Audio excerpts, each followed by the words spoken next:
So now I'm going to be teaching you about a few different of the intensity tactics that you can use, and the first that I'm going to teach you about are drop sets. Drop sets are, as you should know by now, sets in which you go to failure and then drop down the weight and keep going. And these are ideally done towards the end of your session or towards the end of the training of a muscle group. So when you're doing your last set of a certain muscle group, that's when you would make it a drop set. And these are best for heavier lifts with lower reps, okay? Because if you've just done 20 or more reps, you wouldn't really want to turn that into a drop set, and have that set be going into the 30 plus rep range. So these are great for if you've done 5 to 10 reps, then you can drop the weight down and do 5 to 10 more, and then drop it down again and do 5 to 10 more. So now I'm going to go over some examples of different exercises for different muscle groups that are ideal for doing drop sets with. And the first muscle group is the back. And to make sure there are no limiting factors with this, you want to use wrist straps so that you can actually continue to hold on to the bar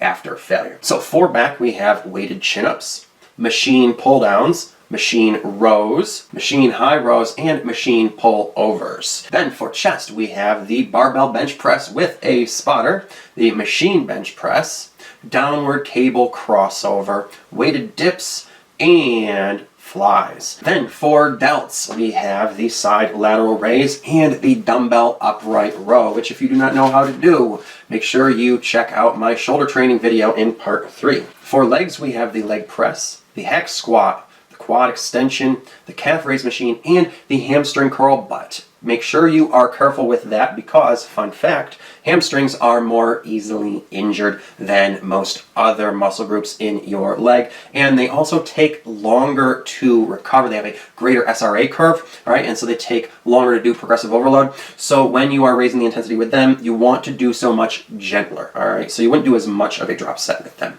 Then for arms, we have the preacher curl machine, tricep extension machine, and doing curls in a mechanical drop set. And what this means is basically if you were to start out doing, really good curls like this, where you are bringing the weight up in a perfect arc, and getting yourself a massive squeeze at the top, which, helps to have your elbows in front for. But after you've done 10 or so reps of that, you are reaching technical failure. So what you can do then to do a mechanical drop set, you would just change your form to make it more easier form. So then you start doing drag curls like that. Try to get 8 or 10 more of those, okay? And so that is how you do a mechanical drop set for curls, which is a really great drop set to do, especially because each one of those curls focuses more on one of the biceps. So you get balanced hypertrophy stimulus of the biceps on those. So, but now that is all for the drop set.